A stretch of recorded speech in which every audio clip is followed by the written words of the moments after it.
Successful people learn how to make their mind work for them. I'm David Nagel, and this is the Successful Mind Podcast.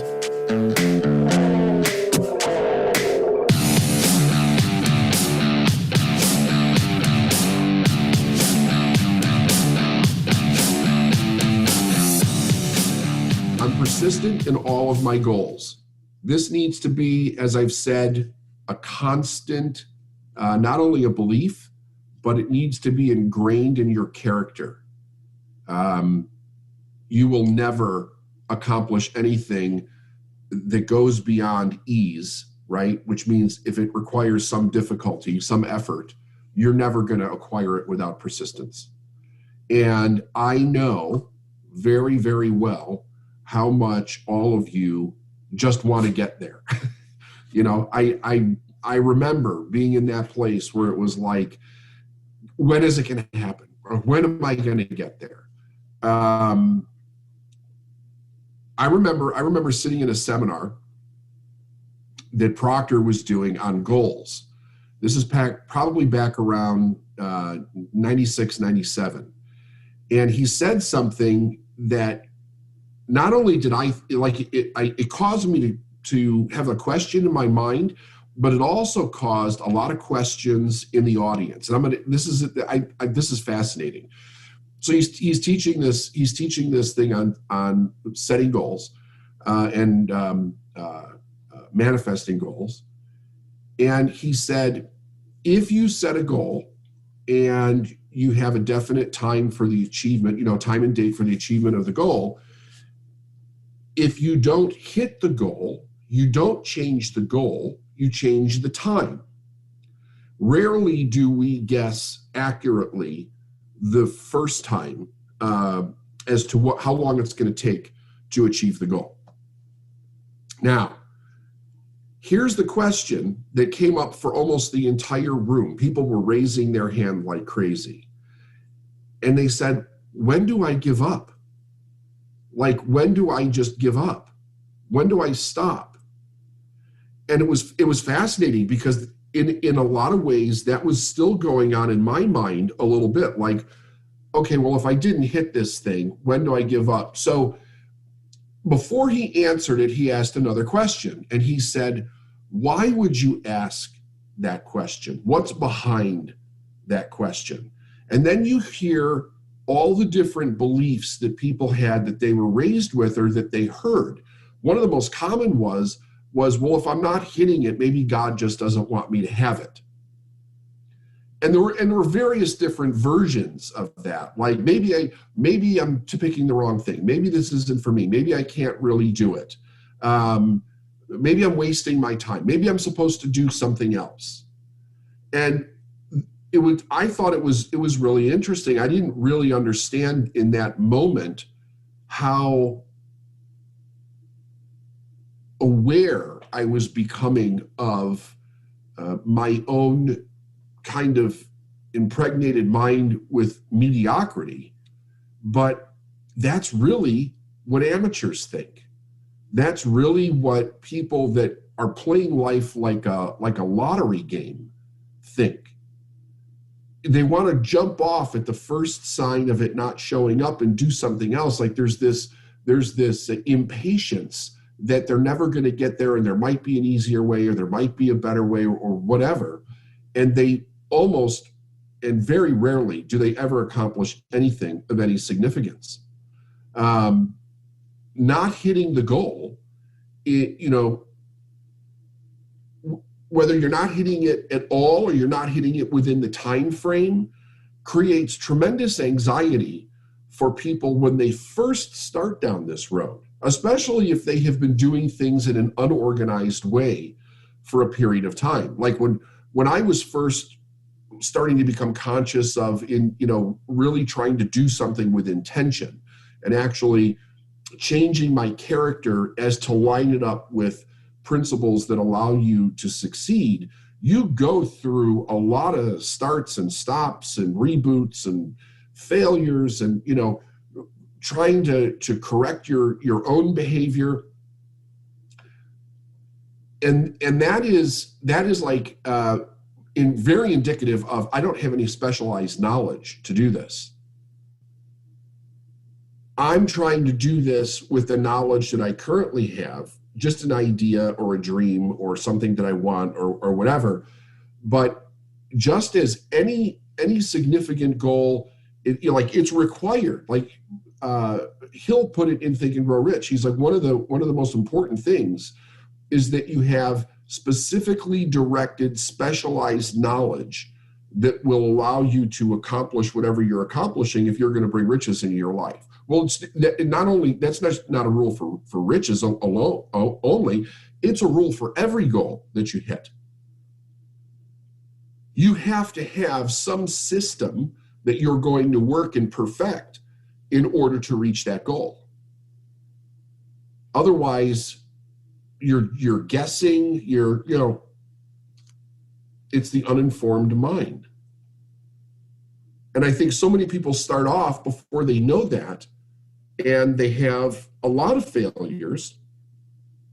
And what that does is it starts to reinforce any low self-esteem that you may have carried into the original setting of the goal to begin with. When your self-esteem is low, when your belief in yourself is low, when your lack of worth in yourself is low, I think it exacerbates that anxiety factor that causes us to want to switch or look for an easier way. The worst thing that we can do is to look for an easier way. It is the worst thing that we can do, because what we're really saying, if we're looking for an easier way, is that I don't have what it takes to do it this way. Now, if you're coming from spiritual law, you have to understand that the universe always sends you the direct equivalent of what you need in order to be able to grow, to become aware of what you need to learn, who you need to be. I've been realizing it's important to question what I mean by easier. Yeah, exactly. I think once you become very proficient at goal setting, at reaching goals, and you know that from a character perspective, you have everything in line and you're building something, if you then want to start looking at making things easier from the perspective of quality of life or scaling a business or whatever you're doing, I think that's perfectly fine, but not easy as an escape from what it takes to do it. So that's really some significance to think about. So what I want to do today is I want to go through the chapter on persistence, and I really want to emphasize what he's talking about here in order to refresh and bring that up in your mind and really think about what Hill is saying. And Nick, you have to remember this also. Napoleon Hill interviewed 500 of the world's most successful individuals to ascertain this information. These are principles that every one of those 500 people agreed with in order to be uber successful in whatever you're doing. So it's chapter 9 in Think and Grow Rich, Persistence. In my copy, it's page 217. He says, persistence is an essential factor in the procedure of transmuting desire into a monetary equivalent. The basis of persistence is the power of will. So he's talking about desire. He's talking about the transmutation of energy. And he's talking about the will, which takes your desire and focuses it. It harnesses it in a specific way, in a specific direction. Willpower and desire, when properly combined, make an irresistible pair. People who accumulate great fortunes are generally known as cold-blooded and sometimes ruthless. Often they are misunderstood. What they have is willpower, which they mix with persistence and place back of their desires to ensure the attainment of their objectives.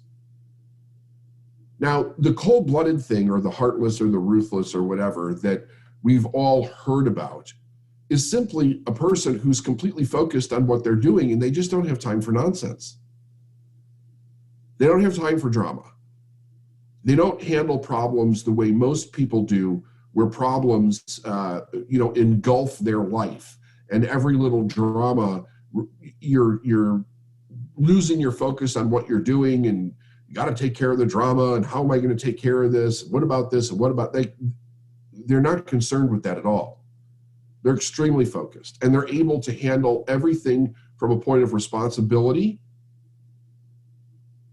like personal responsibility, and making sure that it's done in a responsible factor in some way. Like, I'm responsible. Yeah, the cat blew up this morning, so I have a responsibility to take care of the cat. I will make sure that gets done. It doesn't necessarily mean that it's going to take my whole day or that it's something that I have to do, but it'll get done. And then you don't ever hear anything about it again. So it's not that the things are not taken care of. We all have crap that goes on in our life that has to be taken care of every day. But if we allow those things to take our mind off of the focus of what we're doing, we'll never get anything done. Henry Ford has been generally misunderstood to be ruthless and cold-blooded. This misconception grew out of Ford's habit of following through in all of his plans with persistence.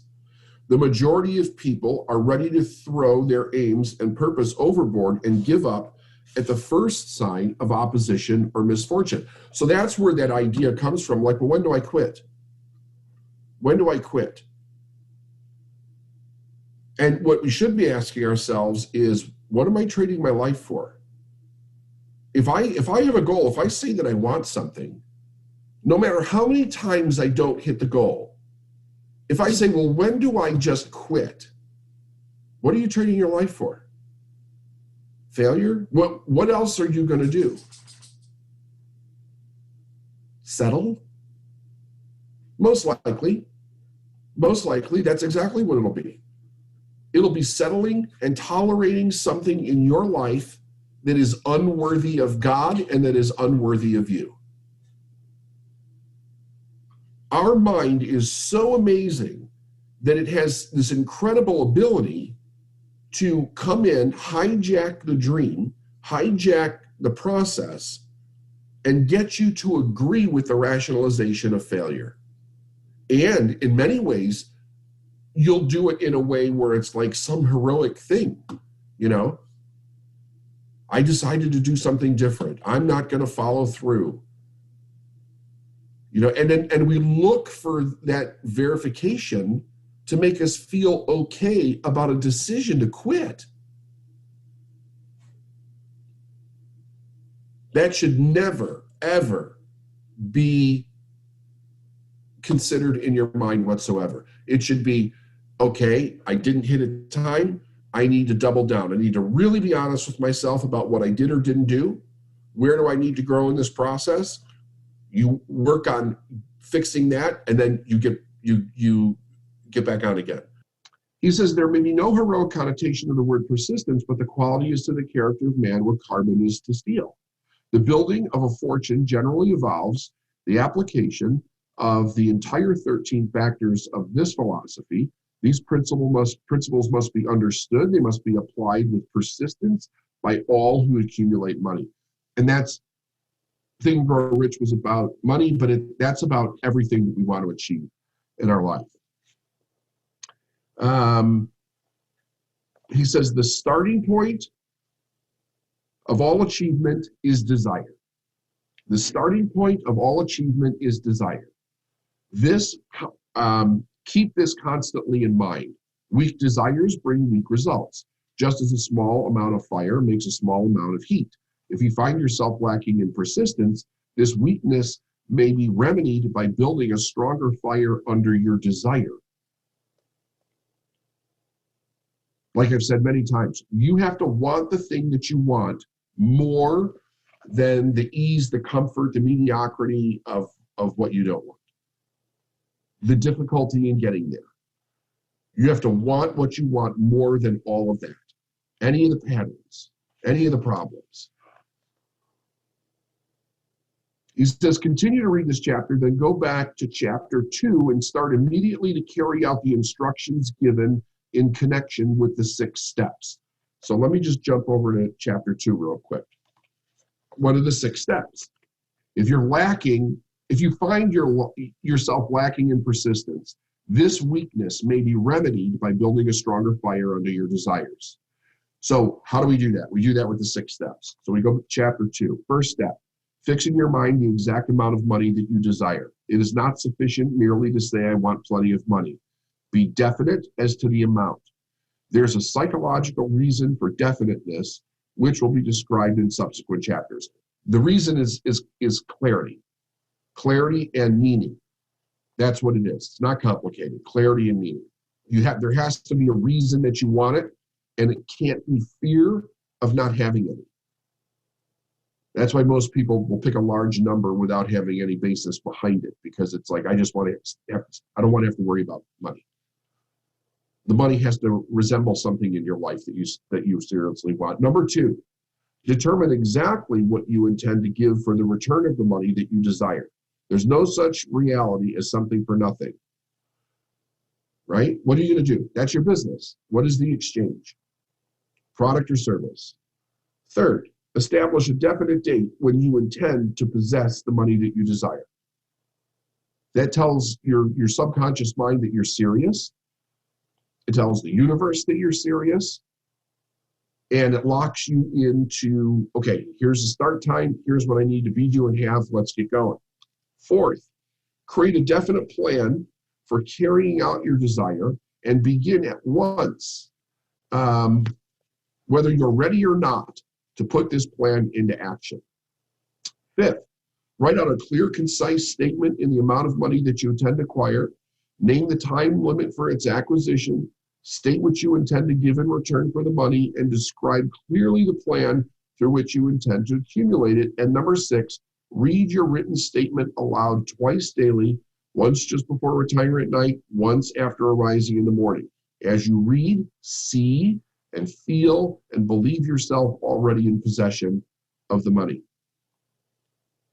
which is exactly what we're doing. That's why you're doing the self-hypnosis every day. Now, why did he give this 6 steps?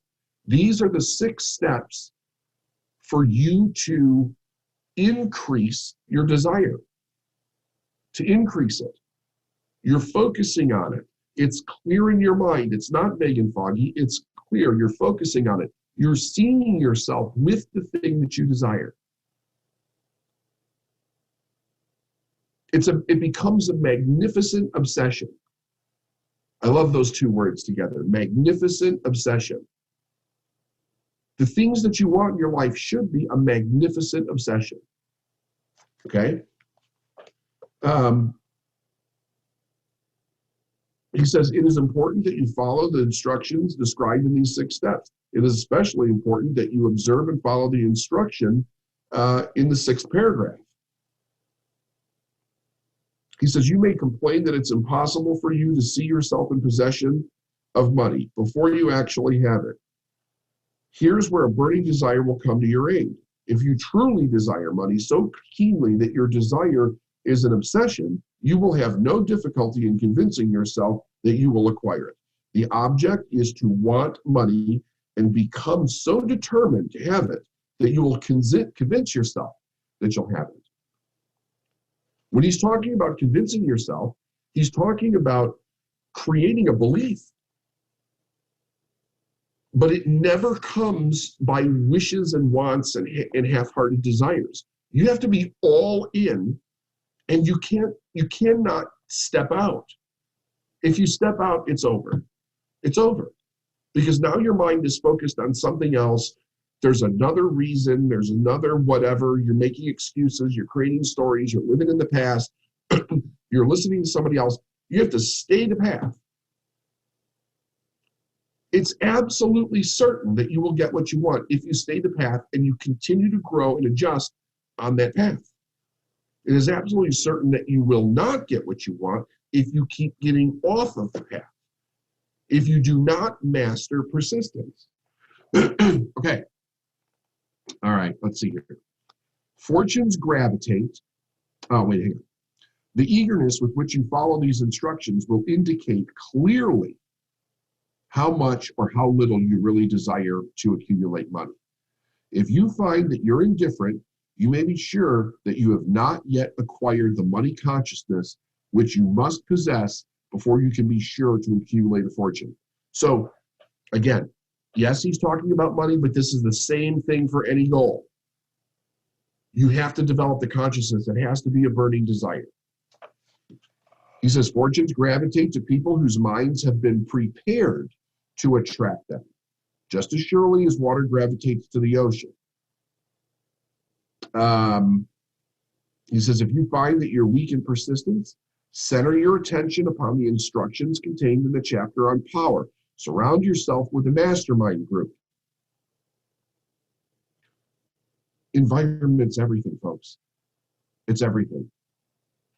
But once you leave and you go about your day, if you're not controlling that environment to keep it of the equivalent, it's either helping you get where you want to go or it's detracting from where you want to go. Toxic relationships out, naysayers out, people that don't support you out. Constant negative information from the news, the media, out. This is your life. If you're not controlling it, someone else is. Someone else is. Remember, everybody that you're around wants something from you. Money, time, attention, sex, favors, whatever. Everybody wants something from you. And the world that we live in is set up to manipulate you to get it.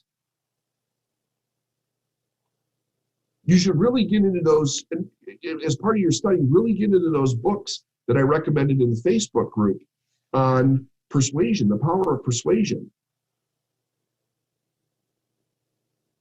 When you start to, here's something, so let me tell you how strong this is. I don't care how many books that you read that tell you how people are persuaded or how you can persuade somebody else. You can understand it completely in your mind. You're powerless against it once it's happening. You have to be really conscious. Otherwise, the moment you're starting to be persuaded, the reason that you're powerless is you shut off the inductive reasoning factor in your mind, and the message goes right into your subconscious mind. And it plays off of fear. It plays off of wants. It plays off of insecurities. And you're not thinking in that moment. But the moment that it goes into your subconscious mind, if you don't become conscious of what's happening to stop it, you will start taking action on whatever it is. Action is, I'm thinking about it, I'm talking about it, I'm feeling about it, and then eventually I'm behaving in some way pertaining to what I was persuaded in. We have to be very aware of it. Otherwise, it detracts us from where we're going. Okay, he says, your subconscious mind works continuously while you're awake and while you're asleep. It's always going. Spasmodic or occasional effort to apply the rules will be of no value to you. To get results, you must apply all of the rules until their applications become a fixed habit with you. In no other way can you develop the necessary money consciousness. In no other way. No other way. And you have to be very careful that you don't go off the rails and go too spiritual on this either. Because the big error in the way most religion and spirituality is taught is that it's a separate thing. It's not a separate thing. Everything is spiritual. Everything, even the things that you label or judge in your mind as good or bad, everything is spiritual. Every place on the planet is spiritual. Every place in the universe is spiritual. There is no separation. None. But if you go the way it's taught, it's almost like, oh, I have to go over to the good side. There's nothing going to happen just because you hold a great idea in your mind, or a spiritual idea, or a peaceful idea, or you're working on raising your vibration. If you're not working based on the law of cause and effect, I mean, it doesn't matter how spiritual you think you are. It doesn't matter. Look at something that's very true, right? Especially when it comes to money, there are good people that make a lot of money, and there are some of the nastiest, evil people on the planet that make a lot of money. Money doesn't care how spiritual you are. Money is brought into your life by cause and effect, as are all goals by cause and effect. You cannot shortcut that process. You can't. Now, there's ways to make it easier. The internet is a way to make it easier. Technology makes it easier. But developing the skills that are required in order for you to work with cause and effect are extremely important. Those are basic skills: sales skills, organizational skills, the ability to have a conversation, the ability to direct a conversation, to create the plans that are necessary, to bring the people to you so that you can have the sales conversation with, the ability to ask for money, the ability to receive. All of that stuff is 100% true, but everything that I just mentioned is all based in cause and effect. You have to be the cause of the effect that you desire, and you have to be persistent in it consistently, because it's one thing after you've mastered your belief in this, where you're not fighting yourself every day to get yourself to do the work to reach the goal. You've ingrained that character into your system, and you just do it every single day. It's one thing when you get to that place, right? And then you can improve upon all of these other things without taking time off to work on the first basic characteristics. But if you're constantly breaking your focus to go try to do those things now, you just make a mess of the whole thing. Because underlying all of it is persistence. It's all cause and effect. He says, poverty is attracted to the one whose mind is favorable to it, as money is attracted to him whose mind has been deliberately prepared to attract it. He keeps using this word prepared. What does that tell you? It's not magic. It's somebody who diligently went in and said, I need to develop my mind and my emotions and my thinking and my words and my actions in order to be the cause of the money that I want. Yes, it's crafted. It's 100% crafted. It is a learned skill. It is a learned skill. Learning how your mind works and how to get it to work with you in the direction that you want to go, that is a skill. That is a skill. Understanding and learning how the spiritual laws work, that is a skill. It is a skill. There is no magic to any of it. It's all cause and effect. Everything in this universe operates by cause and effect. Fear is mostly a superstition.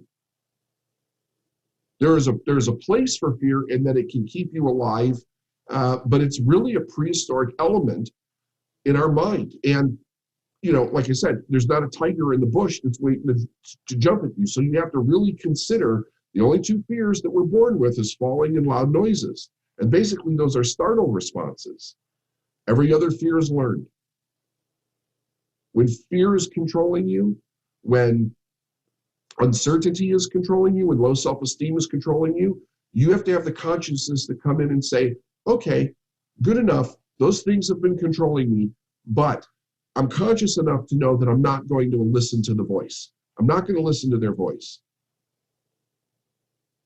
You can't generally stop that voice in the moment, but you don't have to listen to it.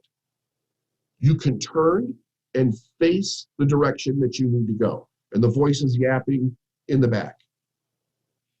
I was a little bit tired yesterday morning, and I was thinking to myself, like my mind went to this place like, oh, I'm so glad the weekend is here. And I had to stop myself because that's where it starts. If I let that in my mind, I'm already setting up a causation. Like that little thing's not that bad. But if I let it go, it'll become really bad. Because then you get to like, oh, fuck, right? When is this fucking week going to be over? Jesus, like I'm exhausted. I'm tired. Like it just builds upon itself. You can't permit that stuff to get in your mind at all. So what did I switch it to? I was like, I get to do this. I get to do this. This is the life that I created for myself. I am not going to go down that road. Now, that didn't mean that I still wasn't a little tired, but I also knew that I had scheduled time off, but it does, you have to catch these little things when they come into your mind, because if you don't, they create those damn little seeds and they can go on forever. He says, poverty consciousness will voluntarily seize the mind, which is not occupied with the money consciousness. A poverty consciousness develops without conscious application of habits that are favorable to it. The money consciousness must be created to order, unless one is born with such a consciousness. And I'll tell you this, the circumstances have to be really exact. You're not born with it, but you're born into it. And listen, it does, you can have parents that are billionaires. If they don't raise you with the right consciousness based on cause and effect, you will not have the same characteristics that those parents had to earn that money. It doesn't, just being born in a lot of wealth does not give you the characteristics to manifest it. So don't really think to yourself about people that are born into a different environment, that they're better off than you. You were born in the exact environment that you need to be the most amazing person on purpose in your life that you could ever possibly be. So be grateful for all of it.